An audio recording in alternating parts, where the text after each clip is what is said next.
presentación me refiero a alguna cosa más sobre eso, pero yo ya hablé de eso la vez pasada, ¿por qué no? ¿Sí o no?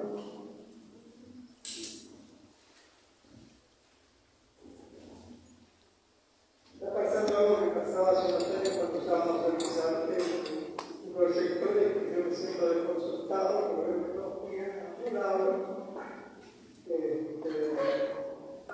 Vamos a recuperar con Octavio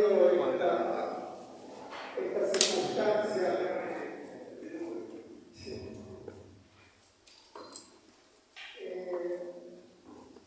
Bueno, y aquí voy a estar en el pizarrón un poco lo que me anoté como para desarrollar un hilo. La reunión de hoy se llama fragmentación aláctida.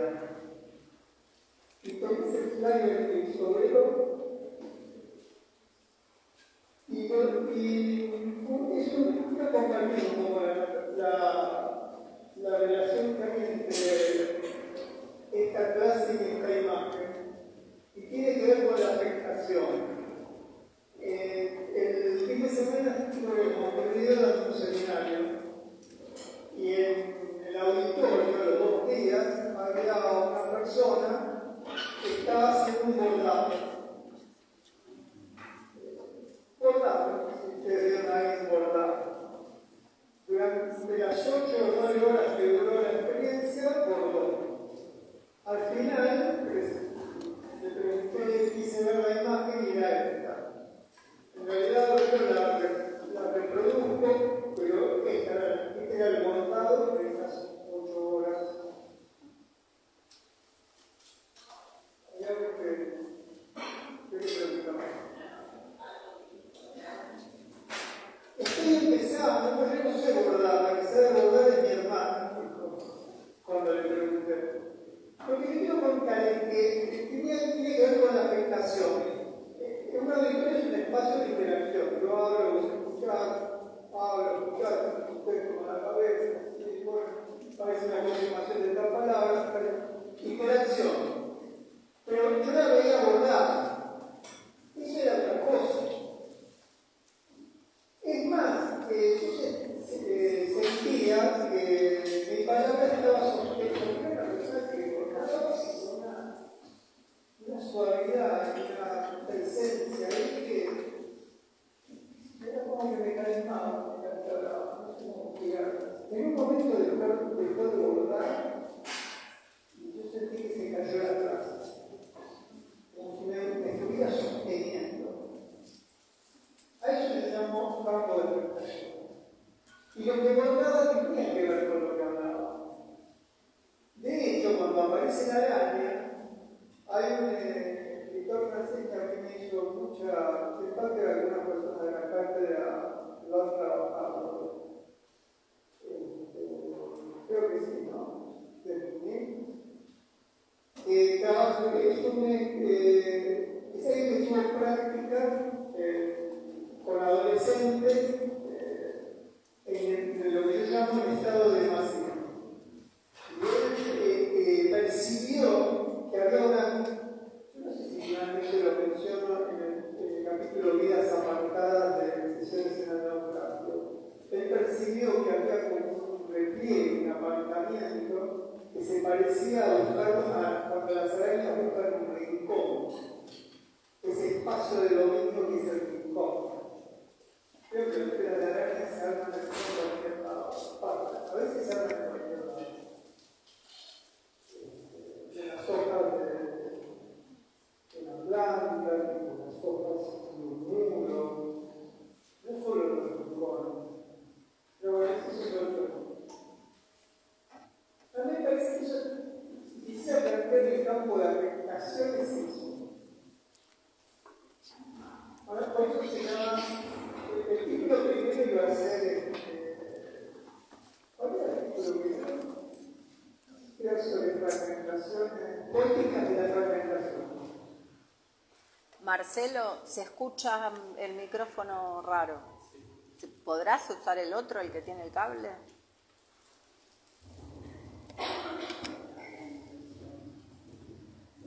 Ahora, ¿escucha mejor?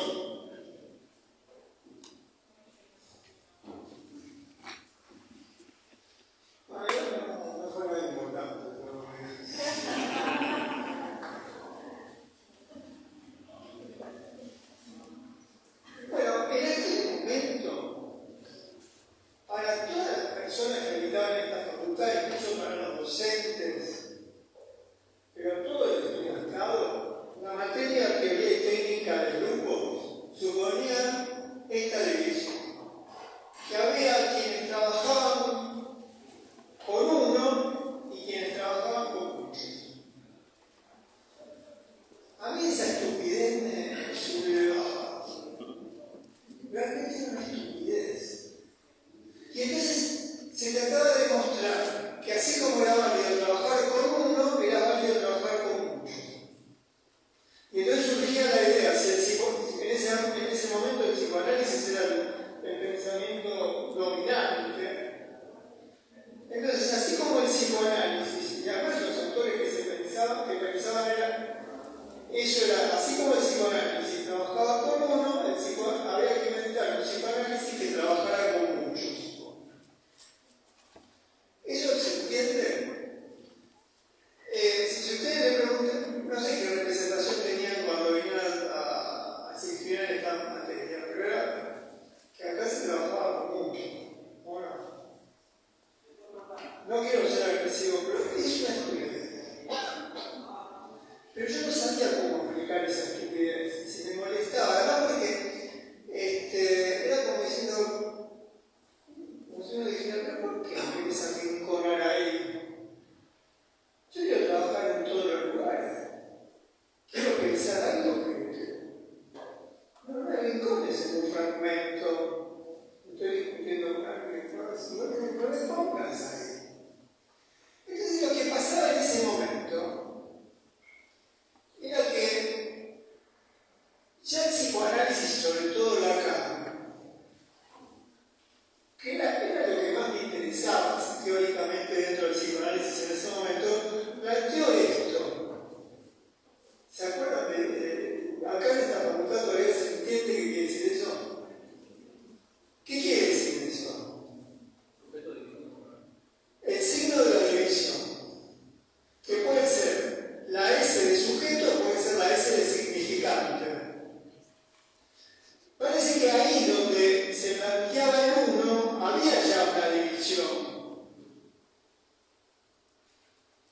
No era cualquier cosa eso, es decir, que este lugar ya estaba cuestionado como un lugar donde la unidad estaba, por lo menos puesta bajo sospecha.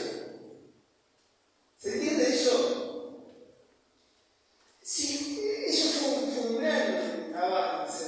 Poder pensar en uno dividido. Supone que si el uno se sentía como extraños, extranjeros o ajenos a lo que sería el uno, el yo y el otro, ¿no? Si sentía la otredad como ajeno, extranjero o extraño, que es lo que se piensa, ¿no? ¿Cuál es la diferencia entre el uno mismo y el otro?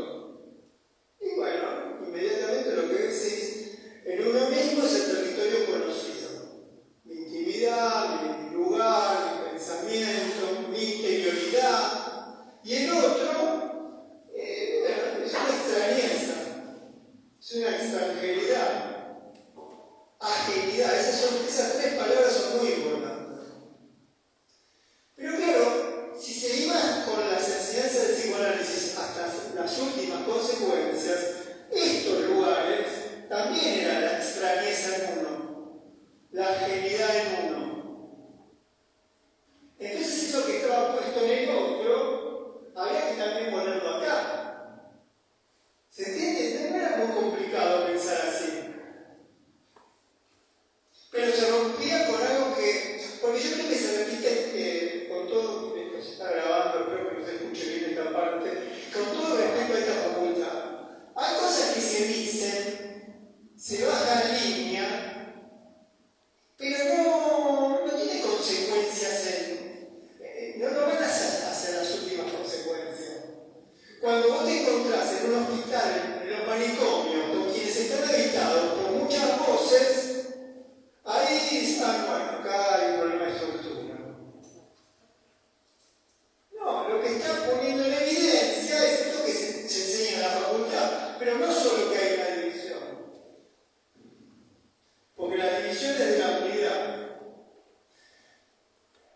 Y ahí vamos a introducir la palabra multiplicidad.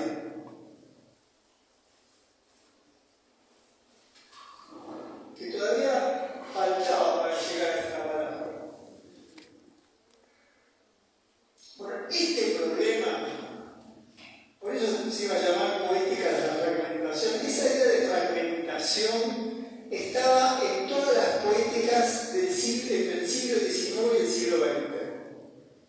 Es decir, muchos pensamientos hablaban de eso, a lo que el psicoanálisis llegaba mal y tarde. Perdón, el psicoanálisis no llegó nada mal y tarde, pero a mediados del siglo XX empezó a trazar. La literatura y la poesía y el arte habían desarrollado el problema de la fragmentación de un modo que en la facultad no llegó.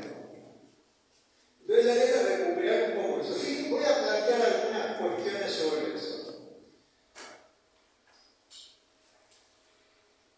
Bueno, el tema del doble y el espejo estaba muy vinculado a este problema.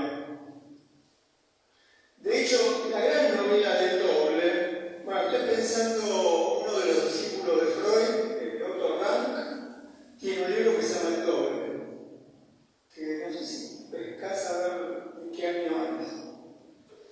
Y el de Stevenson es de 1890, que se llama El extraño caso, no sé si leyeron esa novela o vieron, hay películas sobre esa novela, del Dr. Jekyll y Mr. Hyde. Esa novela partía la cabeza. No solo partía, bueno, sería como, era la acción de la división, no en dos, en un montón de pedazos. Pero ahí había algo, el doctor Jekyll es un tipo extraordinario. Buen tipo, de buenos sentimientos, un científico, gobierna todos sus impulsos. Fíjese, estamos hablando de un escritor inglés, con todo respeto a esa cultura, es una cultura. Hay una novela de Leopoldo Marechal, ubican a Leopoldo Marechal, gran novelista argentino, tiene una novela llamada Buenos Aires. El personaje de Adán Buenos Aires alude, el protagonista de Adán Buenos Aires alude a alguien que estuvo internado en el hospital Borda y que se llamó Jacobo Fishman, un poeta de la fragmentación que vivió internado muchos años en el hospital Borda. En esa novela de Leopoldo Marechal, que cuenta la historia de Fishman y sus compañeros, termina, ¿se acuerdan que está hablando de Stevenson y de los ingleses?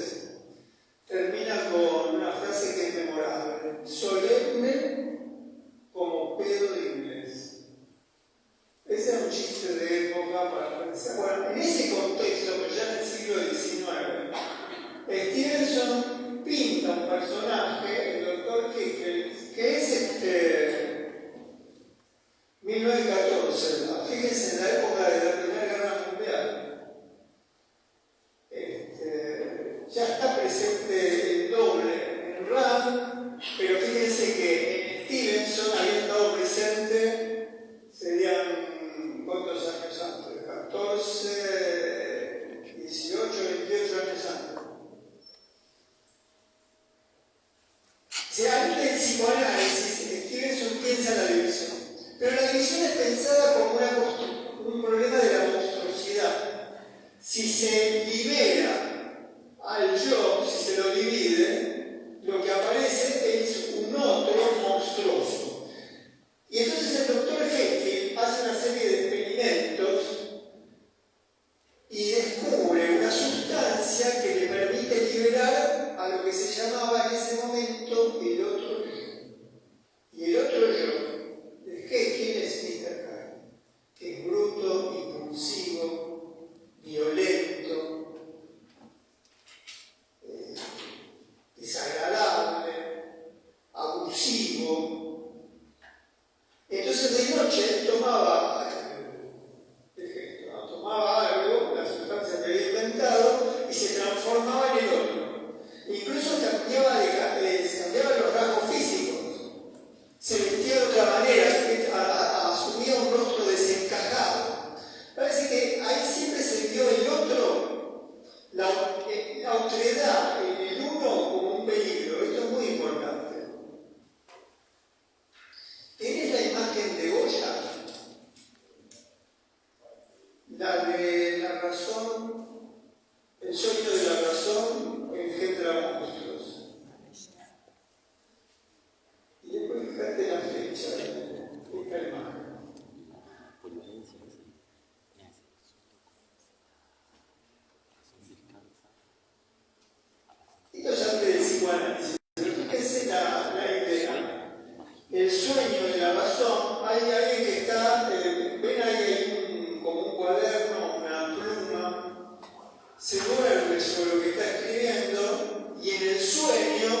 aquí donde está el uno, el yo, podemos poner la razón.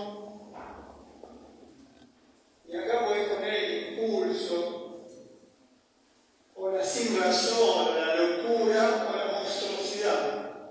Esta idea de que la autoridad está representando como la monstruosidad es sumamente peligrosa. Hay un candidato para las próximas elecciones que está proponiendo controlar las migraciones. Está planteando que la autoridad puede ser peligrosa y tiene que ser controlada. Vuelve esa idea del otro como peligroso. O que quienes tornan un rostro del Gran Buenos Aires o el urbano es susceptible de una amenaza. Es cierto que salimos de acá esta noche y nos sentimos la amenaza.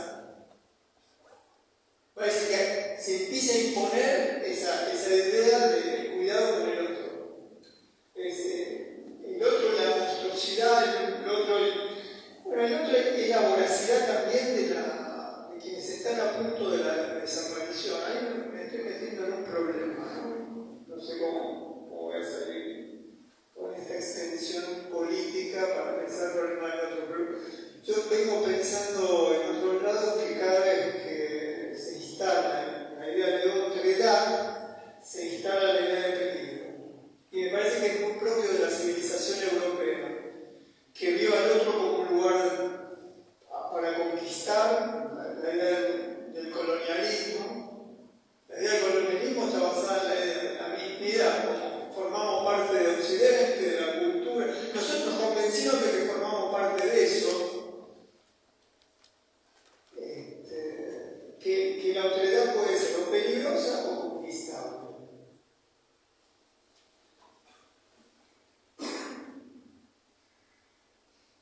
Por eso decía, en la cuestión del doble, hay muchas literaturas sobre el doble es peligroso.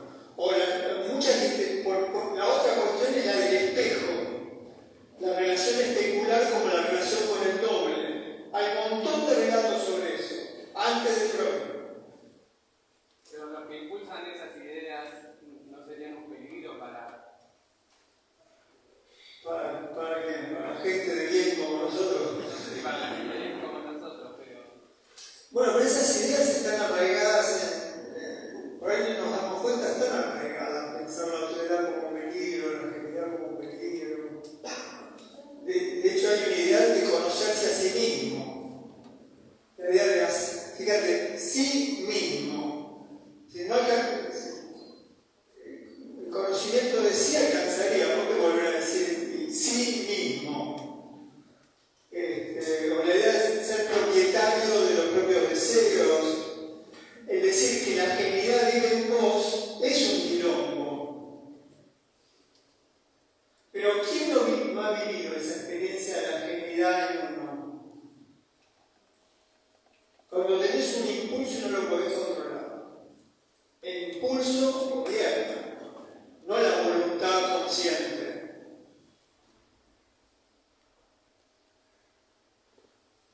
Bueno, ahí esta intervención de Rimbaud está en Carta a los videntes. Ahí pusiste una carta de 1871 de Rimbaud. Ahí aparece esta expresión que toma Lacan, y por eso fue conocido Rimbaud, porque Lacan lo menciona, que yo es otro, que de alguna manera está en esa misma línea, ¿no? Eso que está puesto ahí como que hay una frontera, la autoridad se empieza a ver aquí. Ustedes van viendo cómo esa idea de uno y mucho no tenía sentido. ¿Se entiende eso? Entonces era como decía en esta facultad, bueno, un momentito, no hay espacio de la unidad, todos los espacios son plurales. Eso que ustedes quieren llamar teoría y técnica de grupos, en realidad los espacios de grupo, que son plurales, son tan plurales como eso que se llama la individualidad.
personalidad y está muy cerca de la idea de unidad, de yo, individualidad.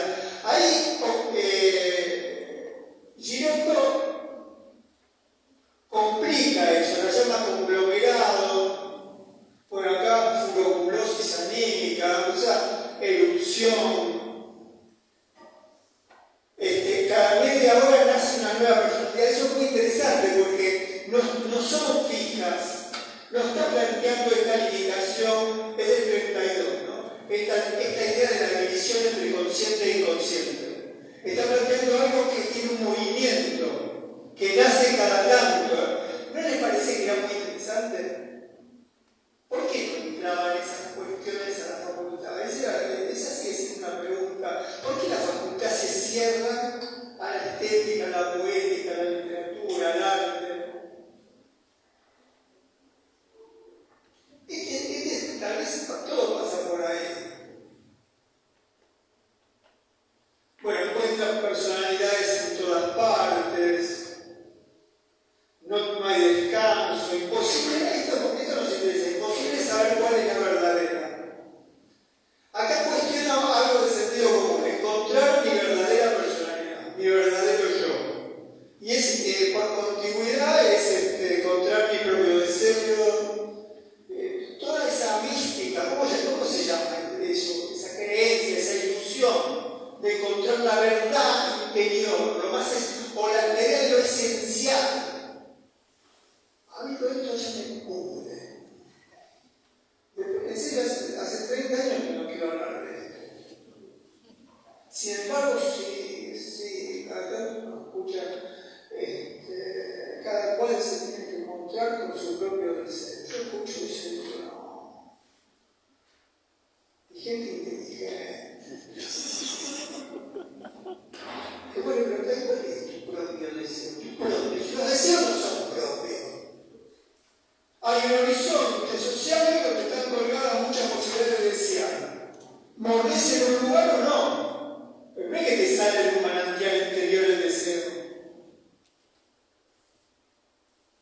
Bueno, pero las consecuencias políticas de esto son tremendas. La idea del individualismo, que cada cual con un voucher venga y vaya a la universidad que quiere, que pague en los hospitales, que se las sabe. Es decir, esas ideas que están volviendo en toda América Latina y en Europa tienen mucha relación con esta mística de la esencialidad, de la propiedad, pensar la libertad como que cada uno. Bueno, lo que decía Tatiana, no sé si lo decía en la clase o lo dijo después, esa idea del neoliberalismo, que supone que todos partimos del mismo lugar.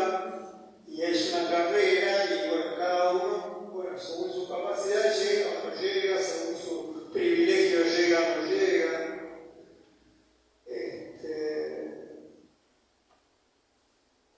No me acordé de la carrera loca de Lewis Carroll, ¿recuerdan eso? A mí me encanta eso. En Alicia a través de que Lewis Carroll cuenta que Alicia siendo todavía gigante, Alicia cambia, por eso esto es muy interesante, ese yo está todo el tiempo consternado, porque el cuento es grande, el cuento es pequeño, las leyes del mundo son totalmente otras. La cuestión es que cuando es desesperada, porque Alicia quiere tener un yo, quiere tener una unidad, está aferrada a la razón, y a través del espejo es un mundo con otro, que se organiza de otra manera, entonces en un momento se desespera y llora.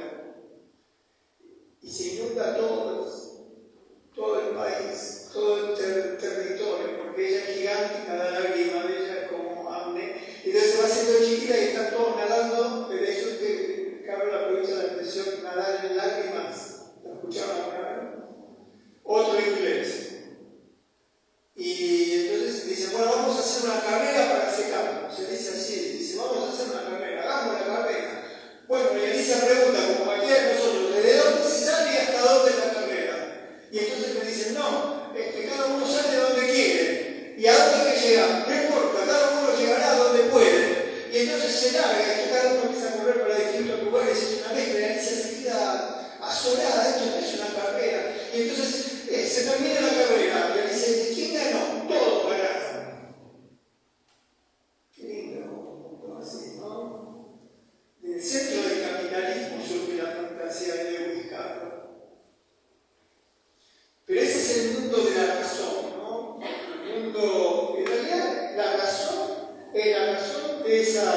esa Europa capitalista.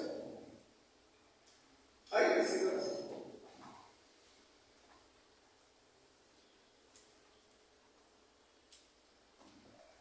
Estábamos en... A ver alguna cosa más de Girondo.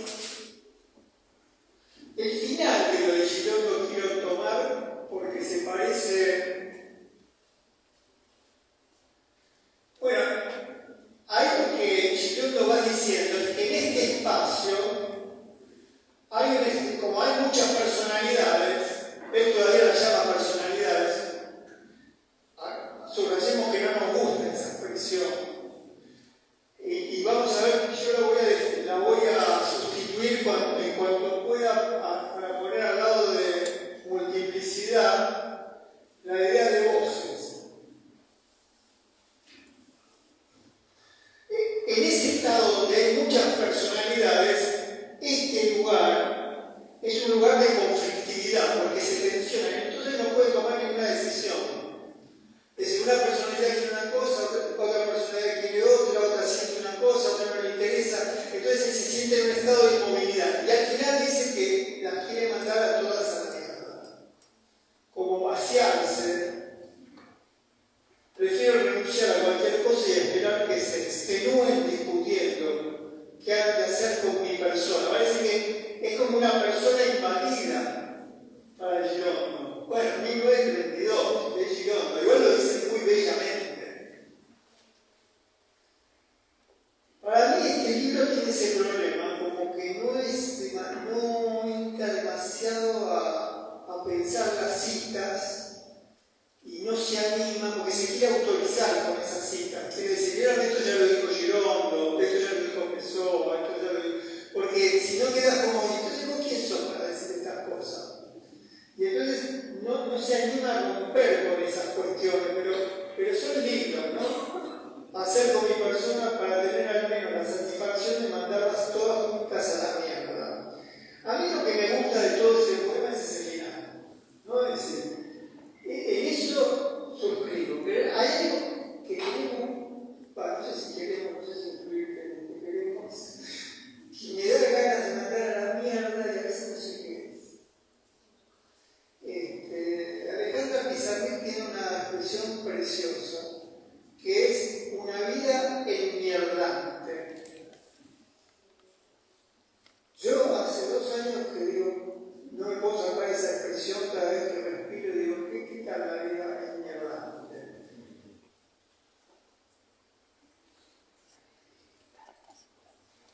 Ya que la mencioné Pizarnik, vamos a la cita de Pizarnik. A mí esta cita me parece que dice todo, ¿no? Primero plantea algo que... Por eso yo pensé hace unos años que Alejandra Pizarnik tendría que ser titular, maestra, y escribirla como maestra del psicoanálisis. Eso yo lo comenté acá. Cuando en algunas cátedras se la estudia como caso clínico,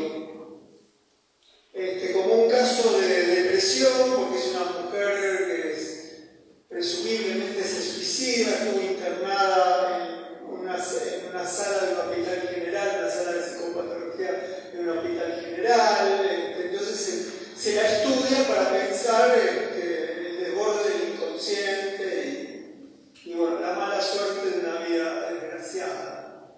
Pero a mí me parece que hay que estudiarla como maestra, porque primero plantea que la palabra que sana, ¿qué es lo que, sin esa idea nosotros no tenemos? Nosotros somos, disculpen, no sé cómo hablar, porque digo somos y es una violencia extraordinaria, ¿no? Es decir, ¿por qué tengo que meter en esta idea? ¿No? Y tampoco hablo del somos de la cátedra, porque, qué sé yo, hay en esa fila un grupo de cátedra que no tiene por qué adherir a esto, pero ¿cómo decir? Tampoco no sé si hablar de nombre propio, esta sensibilidad que ha visto en estas aulas de hace tanto tiempo, no estaría acá si no creyera que la palabra sana. Tendría que haber dicho santa, sin que nadie se dé cuenta. Para mí no tendría sentido estar dando esta clase sin pensar en la palabra sana. Aunque no pienso que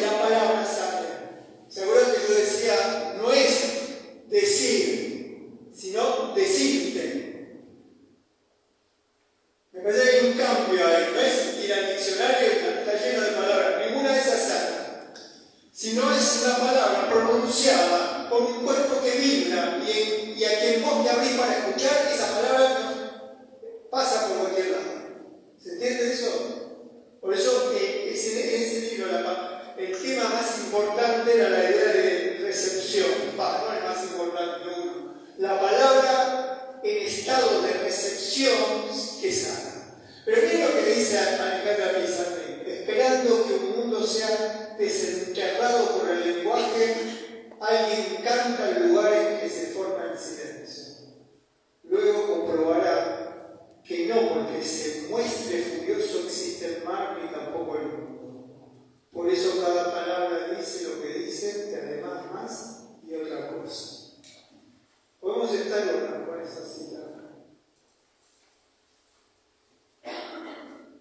Que la palabra dice lo que dice y además más y otra cosa, era lo que Bakhtin, que yo lo mencioné la vez pasada, llamaba polifonía.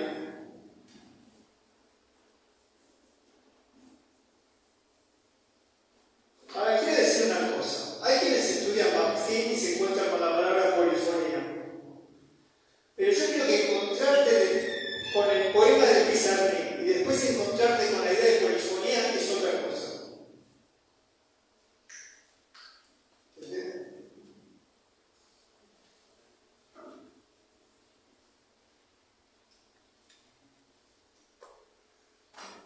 Ahí Pizarnik ya está como saliendo, ya no se trata del uno, el muchos, el yo, el otro, el individual, lo colectivo, la persona, los impulsos.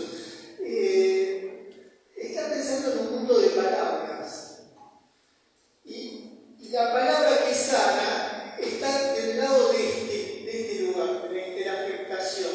Es decir, sana porque afecta de un modo que alivia, que abraza. Hay palabras que abrazan.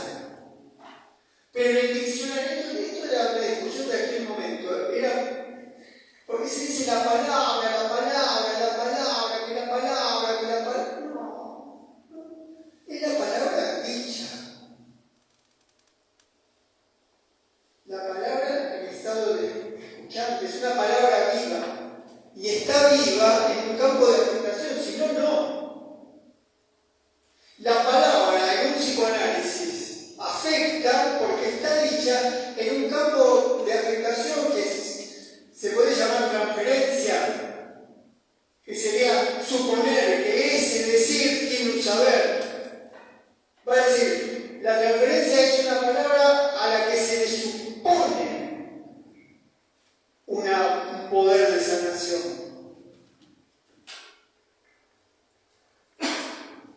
Si se pierde eso, yo no sé cómo va a ser el mundo.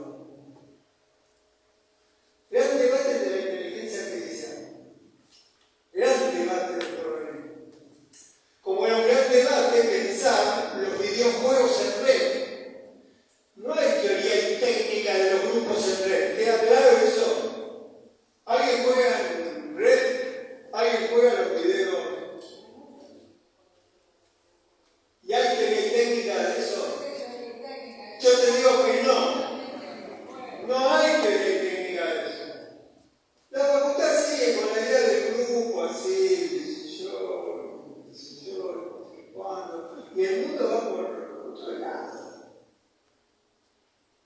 A mí no me pasó eso con la inteligencia artificial en esos años, sino con las prácticas estéticas, que habían inventado lo que se llamaba el arte relacional y que era mucho más interesante que las teorías y técnicas del grupo de cómo coordinar un grupo. Era producir campos de afectación en quienes iban a ver algo.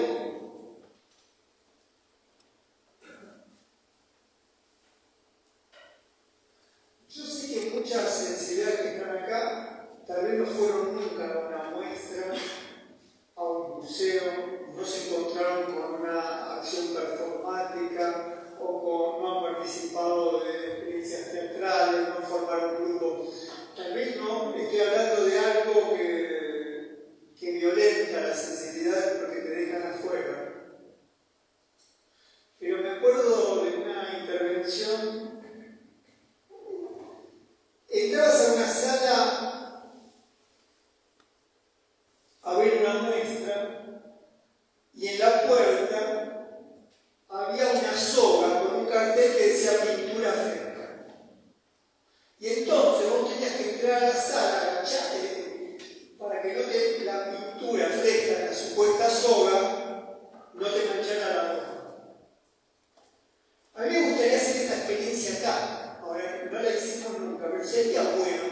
Si vos tenés, si yo te pongo una soga ahí y te digo pintura fresca, y un docente que está en la puerta custodiando te dice, tenés cuidado que esto manchó la ropa, y le mostramos una campera manchada que trajimos, porque no es verdad que... Ya que si entras haciendo toda esa pirueta, esta obra es otro campo de afectación. Créeme. ¿Te lo imaginas? Te divertirías, jugarías, sospecharías, será verdad, no será verdad. Estás en un campo de juego, de confianza, de complicidad, porque para entrar, me encantaría que se abra fuera esta. Bueno, en las muestras de arte ya habían estas cosas que eran mucho más interesantes que las que nosotros hacíamos para pensar los juegos grupales, que las empezaron a usar para la misma época las empresas que organizaban viajes de egresados. Los estudiantes que estudiaban con nosotros la materia después iban y hacían eso con los chicos de los viajes de egresados. Y armaron, había una empresa que se llamaba Lo Grupal, que eran los terminantes. Entonces, claro, vos te encontrabas, te reías, pero te encontrabas con eso y decían, acá hay algo que no funciona. Si eso lo captura la empresa, es porque no estamos pensando bien. Hay una noción antiempresarial en este discurso. Y créanme que dentro de unos años, si se impone la lógica política que domina la facultad, ya no se va a enseñar esto, sino se va a enseñar grupos para aplicar en empresas multinacionales. Armar equipos de rendimiento, organizar liderazgos que cumplan con las metas profesionales, armar modos de estimular a los trabajadores y trabajadoras para que sientan que participar del grupo y participar de la empresa es lo único que importa en la vida. Ya hay en el centro de estudiantes hay que están armando grupos de extensión con profesores que enseñan esas cosas, coaching. Es gravísimo que esta facultad, que fue un espacio de sublevación y subversión de las ideas, esté buscando formación que dominen el mercado empresarial.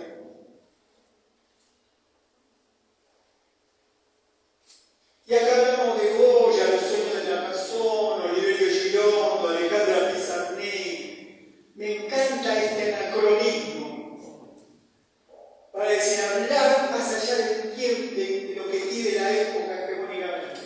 Así fue siempre, porque las hegemonías cambian, pero nuestro lugar marginal, el discurso marginal sigue.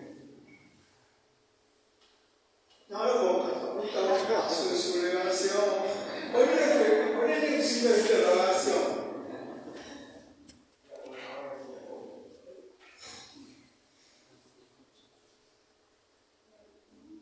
¿Tenés Borges y yo? Fíjese, este es un texto en prosa escrito por Borges.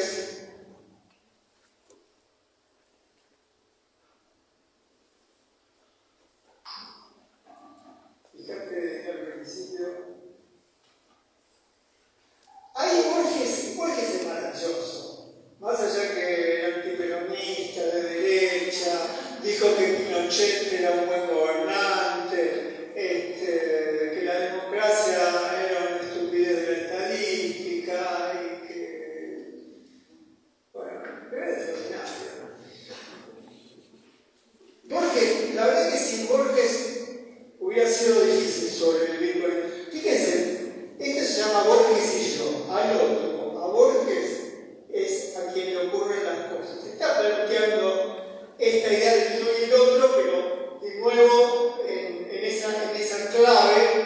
de que la genialidad ya está aquí.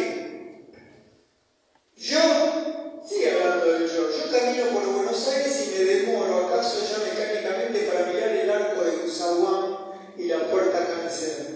De Borges tengo noticias por el correo, veo su nombre en una terna de profesores, en un diccionario bibliográfico. Bueno, la prosa de Stevenson. Borges leyó eso que nosotros mencionamos. Y entonces, la verdad que se la dejó picando Stevenson. Entonces él ya no arma Dr. Borges y Mr. Borges brutal, ¿no? Sino hay un Borges famoso, un Borges memorable, conocido, reconocido, que está en las biografías, en los diccionarios, está en los premios internacionales, y un Borges que saborea el café, y la humedad de la mañana, y el gusto del agua. No estoy, pero podría ser cualquier serie. Yo me dejo vivir para que Borges pueda tramar la literatura, y esa literatura me justifica. Esto es muy interesante. Esa idea de que la relación con la literatura, digamos, el que escribe no podría escribir sin el que vive. Pero está la idea de la división. Tanto lío para la facultad de psicología, que leer un montón de cosas y asistir a un montón de clases y para poder pensar esa idea de la multiplicidad en lo que era la idea de uno. Sin embargo, sigue con la idea de la división. Por ahí lo menciona Spinoza. A ver, ahí en este fragmento. Nada me cuesta confesar que ha logrado ciertas páginas válidas, pero esas páginas no me pueden salvar, quizás porque lo bueno ya no es de nadie, ni siquiera del otro, sino del lenguaje o la tradición. Ahí tiene razón, está el problema de la pérdida. Es decir, no pertenece a su talento, a su genio. Es decir, la belleza pertenece a la lengua. Claro, pero si no la encarna una voz o una pluma, antes se escribía pluma, ¿cómo sería? O el impulso de escribir, si no queda encarnada, la idea de encarnación es muy importante, es hacer cargo, hacer vivir una idea. Hay un cuerpo que la hace vivir. Bueno, hay una también menciona Spinoza, que fue lo que tratamos de pensar el otro día. El final es muy interesante, que es no sé cuál de los dos escribe esta página. Eso me encanta. ¿Saben por qué? Porque tras pasar por la idea de la vacilación, la autoridad, el tipo dice, vacila. Entonces, ¿quién escribe estas páginas? ¿El Borges escritor o el Borges que no es el escritor, sino el que saborea el café? Esa vacilación es la que el psicoanálisis propicia. Que vos te vayas pensando, bueno, finalmente, yo deseo esto que deseo. ¿Quién desea esto que desea? La época, mi mamá, las personas que me quieren. ¿Quién es la identificación? ¿Quién desea? Esa vacilación me parece que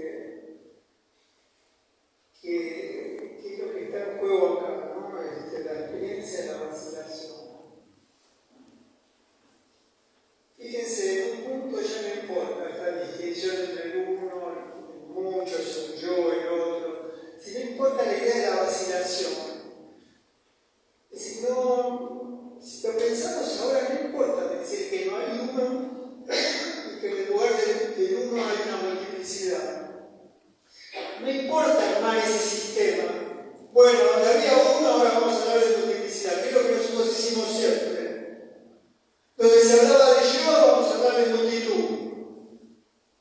Mire cómo organizar, en lugar de esto. Y lo que importa es poder vacilar. ¿Qué quiere decir poder vacilar? De pronto no saber. Habilitar el momento donde vos puedas no saber lo que querés. Todas las sesiones en las que yo participo iniciando la práctica clínica, en algún momento yo creo que de distinta manera se termina diciendo esto que voy a decir. Bueno, la verdad es que no sabemos bien lo que pasa. Lo vamos a seguir pensando, pero fíjate, pensamos esto, aquello. Yo al final, no sé qué te pasa a vos, pero la verdad yo me quedo pensando, ¿cómo se da la cosa? ¿Por qué pasa esto? A mí me encanta ese momento. Puede ser, parece como un momento donde vos confesás que no estudiaste, que si hubieras estudiado más podrías concluir. No, es encontrarse con esto que podríamos llamar la vacilación ante la herida, que significa encontrarte con ese poco saber. Todo el tiempo me planteo eso. Yo la verdad pienso que a vos te pasa tal cosa, pero ahora dudo porque también te pasa esto otro. Y te acuerdas que me contaste aquello y yo no sé cómo conciliar todo eso. No sé qué te pasa.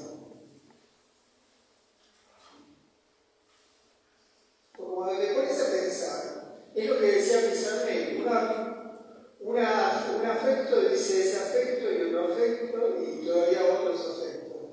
Y a eso llamamos ¿cómo lo llamamos? La precipitación, iba a decir como la lluvia. Me gusta la palabra precipitación, sobre todo en una época de tanta sequía. El agua se ve más cara por la sequía.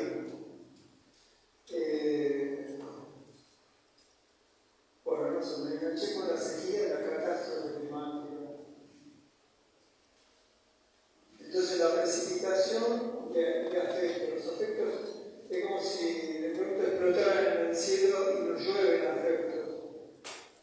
Y quedamos inundados de afectos. Vamos, lo de Andrade, a ver, ¿lo contaste lo de Andrade?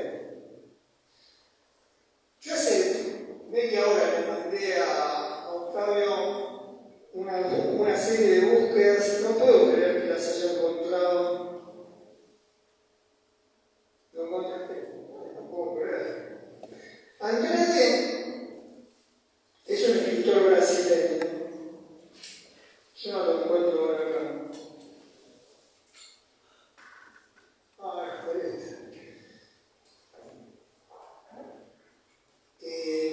Andrade escribió un manifiesto en 1929-27 que se llama el Manifiesto Antropofágico, con Andrade.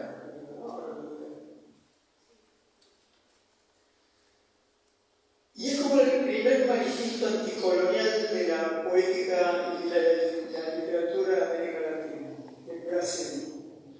La idea era anticolonialismo europeo. Es lo que tendríamos que hacer acá. Comernos unos cuantos autores y después hacer con lo que se hace con la comida, si la procesa y no quiero usar palabras.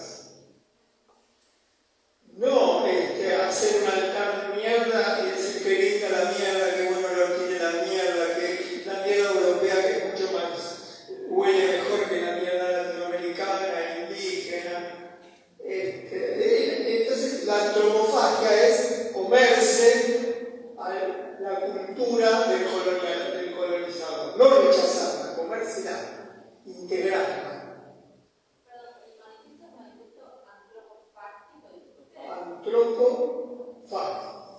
Antropofagia. Antropofagia es el acto de devorar y comer una vida. Como los caníbales. Ahora hay canibalismo más sofisticado.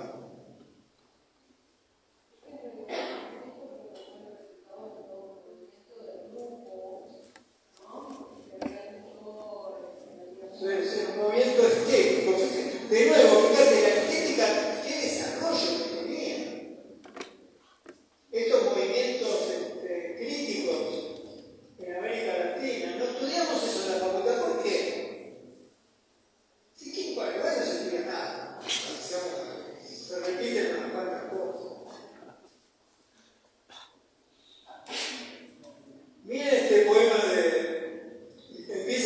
Soy 300 se llama el poema. Yo soy 300, soy 350. Las sensaciones renacen de sí mismas sin reposos. O espejos, de todo lo que estamos planteando acá. O espejos o pirenos o calizaras, no sé qué es eso, son palabras.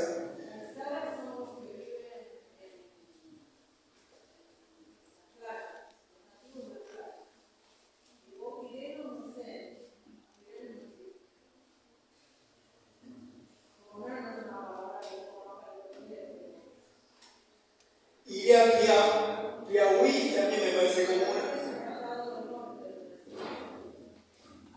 Y los suspiros que doy son violines ajenos. Eso es precioso. Los suspiros, violines ajenos. Ya no la personalidad, toda esa paparruchada de la división, hasta los suspiros. Qué lindo la posibilidad de suspirar con un suspiro ajeno sin que te tengas miedo, ni terror, ni que te volviste loca. Piso la tierra como quien descubre a hurtadillas, o sea, escondidas, en las esquinas, en los taxis, en las alcobas, sus propios huesos. Yo soy 300, soy 350, mas por fin, un día tomaré conmigo, tengamos paciencia, golondrinas breves. Bueno, de hecho, aparece la idea de nuevo de época, un día tomaré conmigo. La fragmentación es vivida como un problema. Es decir, que hay una unidad, la fragmentación es una invasión de otras personalidades, otras presencias, pero ahí en el fondo algo verdadero.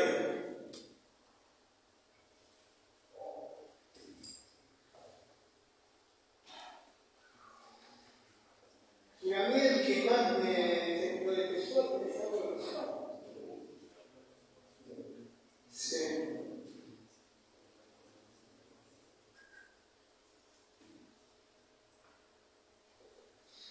Hay un escritor portugués que a mí me fascinó, que se llama Fernando Pessoa. ¿Cómo? Sí. ¿Cómo se llama? Es una conversación con el diablo y un banquero y el diablo. ¿Me contaste la de... la del fingidor, otra encontró Octavio. Soy un número, pero deja esa, la del fingidor. Dejala. Esta es maravillosa. Todo cuatrimestre debe dedicarse a solo este fragmento. Bibliografía de este fragmento, el primer parcial entra en la primera línea, segundo parcial la segunda, y la cuarta en el final. El poeta es un fingidor. Ese es otro tema también del doble, que es actuar como si fuera otro. Por eso está en la misma línea. El problema de quienes hacen teatro, o bueno, muchas veces en la clínica apelamos a esa idea. Yo hoy apelé a esa idea. Alguien me contó una cosa donde se desestima. Y entonces se desestima y encuentra a alguien que la estima. ¿Se entiende eso? Dice, bueno, yo no te hablo de un desastre y alguien me dice, no, sos maravilloso. ¿Qué? No tengo nada que repetir. ¿No me escuchaste? No, que la idea que empieza ahí es otra idea del doble, que es la idea de fingir actuar como otro. Y me parece como una antigüedad, pero tengo que admitir que esta tarde yo me encontré pensando así, aunque lo dije con precaución. Le dije a ella, se me ocurrió algo que me parece que es una estupidez, pero te la digo para sacarme de la cabeza. Con esa introducción yo me quedo la misma. Vos le decís, esto es lo que te voy a decir, es una estupidez. Y es lindo, porque a veces es una estupidez. Y a veces dices, no, tal, me voy a pensar en eso, no es tan estúpido, tranquilizan. O sea, bueno, no son tan estúpidos, pero es algo pensante, lo voy a pensar. Entonces yo le dije a alguien que esa se siente desestimada, se autodesestima. Me dice, no quiero usar esta expresión, pero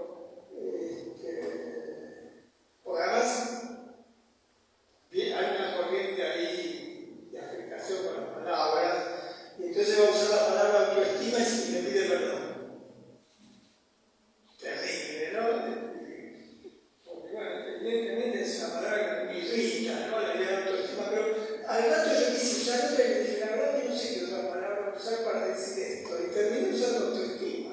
Pero aclarando que tal vez habría que pensar otra palabra, eso me encanta, hacer vacilar lo que está diciendo. Entonces, cuenta que no tiene bajo, digamos así como manual de autoayuda, tiene autoestima baja y que necesita que alguien se la levante. Entonces yo ahí pensé de todas las cosas, porque pensé miles de cosas, hablamos de miles de cosas, pero una de esas que yo pensé que era una paparruchada, era que tal vez eso que ese juego era como fingir una autoestima baja para provocar que alguien diga, no es tan así. ¿Se entienden? Y entonces dije algo terrible. Dije, aclaro que quede grabado, pero terrible, me avergüenzo. Lo digo en la sesión, digo, la verdad es que acabo de decir esto, me da una vergüenza haber dicho esto, me da pudor. Dije, tal vez es un signo de coquetería.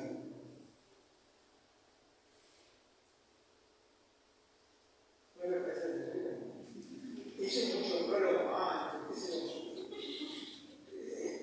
traté de quedar a salvo, pero tiene que ver con esto de Pessoa.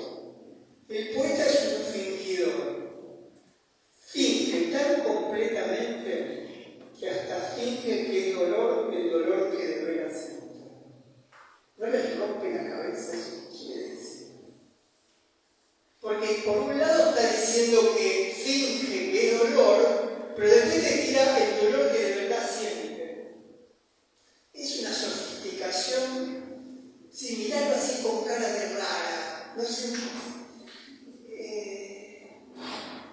es simplemente maravilloso, mágico lo que dice.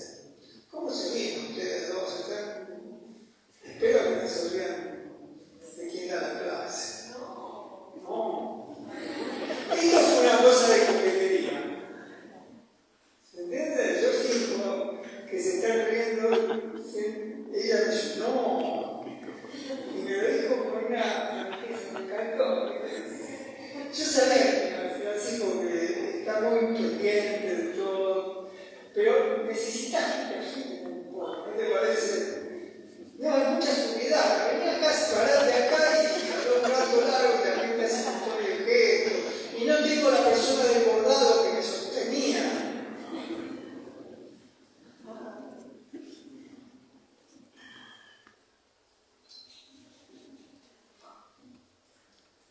Vamos a ver otro texto de Pessoa.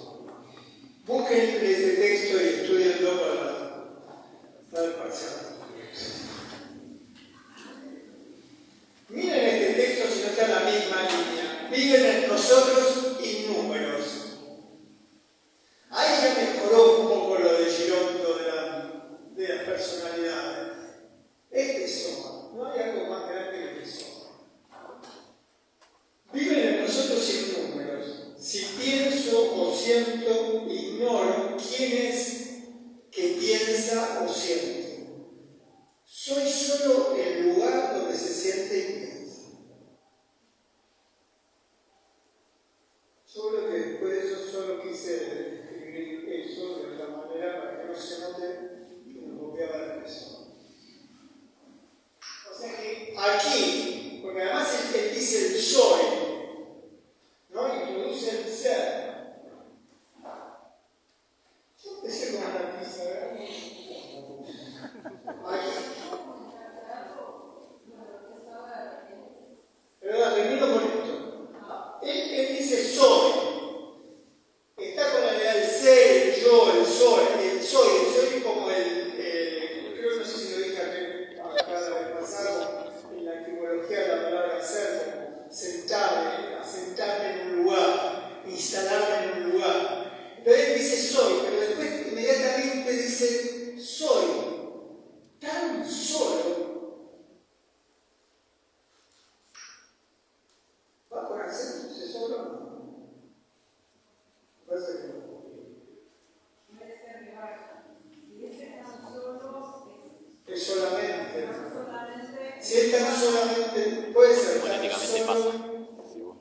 Sí, ahí es tan solo el lugar donde se siente o sentencia. Y donde lo puso con mayúscula, presumiblemente. Esa idea de que ese lugar, para esto que nosotros llamamos uno, yo, el ser, se presenta como un lugar, como un espacio. O sea que ya no, si seguís esta tasa, una consecuencia de lo del Pessoa, no sos una personalidad, sino habitás un lugar por donde pasan afectos. ¿Alguien se anima a pensar así? Me consta en la clínica que tiene mucho más que ver con eso, lo que nos pasa que con nosotros. Por ejemplo, el otro día pensaba la violencia de una sensibilidad que absorbe toda la hostilidad del mundo, de la calle, del país. Si vos te pones a absorber, es un país muy hostil. Es un tiempo de mucha hostilidad, de mucha violencia. No siempre eso. Y absorbe todo eso. Y no sabe qué hacer con todo eso. Y de pronto estalla. Y entonces le dicen, che, qué violento. Y sí, la verdad es que te da miedo cuando estalla. Estás ahí a un metro y sentís esa violencia y esa hostilidad estalla. Y te da un poco de miedo. Pero sentís que te da miedo esa sensibilidad, no que te da miedo el mundo que él absorbe, en el que estás viviendo, negando ese terror. Es decir, ya está un poco excedido, ya tengo, ¿por qué no ves a fulano que es psiquiatra por ahí que puede ayudar? Porque no puedes vivir con ese nivel de hostilidad. Pero hay que dedicar a la sociedad. ¿A quién? No sé, a las grandes corporaciones, al editor de los grandes emporios comunicacionales, al periodismo que baja hostilidad. Estaba por contar la experiencia que tuve con el taxista con el que vine, que fue tremenda. Me quería meter temas. Y yo venía pensando en la clase, no quería, pero además ya me noté, porque primero me dijo, ¿anduvo por el centro hoy? Yo nada. Y sigue diciendo, porque fue un desastre, los piqueteros. Yo nada. Después se puso a escuchar boleros y los cantaba. Me pareció simpático. En uno de esos apareció una canción de Silvio Rodríguez, que es un poeta cubano, de la Revolución Cubana, qué sé yo. Y yo le digo, ahí me tira mal. Yo le digo, ¿qué selección tiene? El tipo me conseguía. Pero este es la única que tengo. Y me dice así, sin palabra mal, palabra bien, me dice, porque yo odio a los peronistas, a los kirchneristas y a los comunistas. Así. Y quería seguir. Y yo le digo, bueno, no me falta el respeto. ¿Qué le dije eso?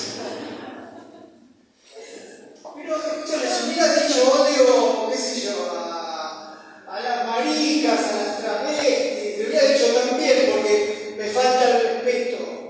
No venía con ánimo de identificarme ni con los peronistas, ni con los comunistas, ni con los kirchneristas, etc. Pero me dio tanta bronca ese odio.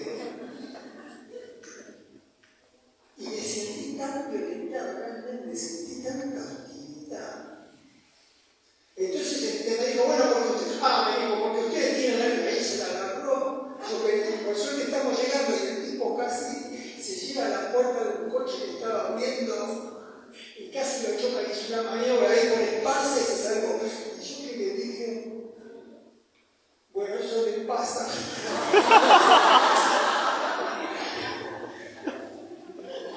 Bueno, lo que desencadenó el pobre tipo ese comentario de que eso le pasaba por tener malos sentimientos con alguna parte de la gente de la población. Y entonces me bajé, ni acepté el cambio.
Está muy bien lo que dices, ¿no? En el libro yo desarrollo toda la idea de que un heterónimo no es un seudónimo, eso lo explica él. Él escribe distintas literaturas y esas literaturas que salen de su escritura las firma con los nombres de distintos autores. Carlos Suárez, Alberto Caleiro, no me sale el apellido. Caeiro. Qué bueno que no me la hablaste.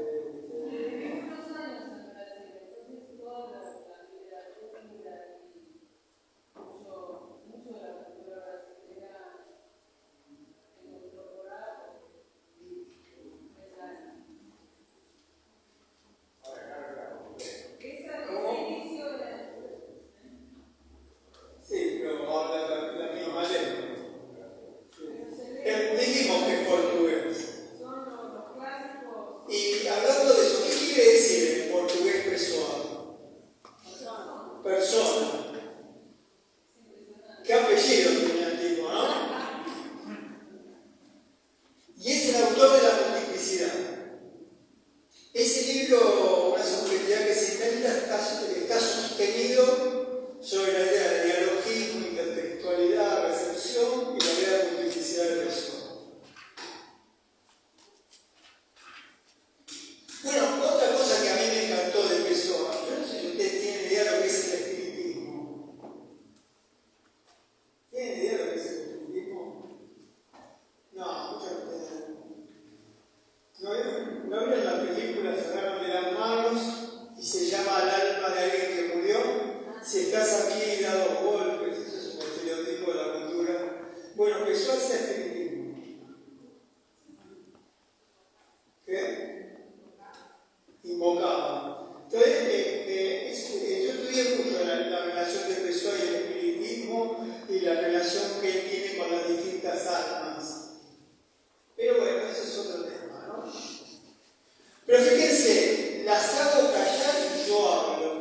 Está la misma línea que Oliverio Giotto de mandarlas a toda la mierda para hablar por su cuenta. Sigue estando esa idea. Finalmente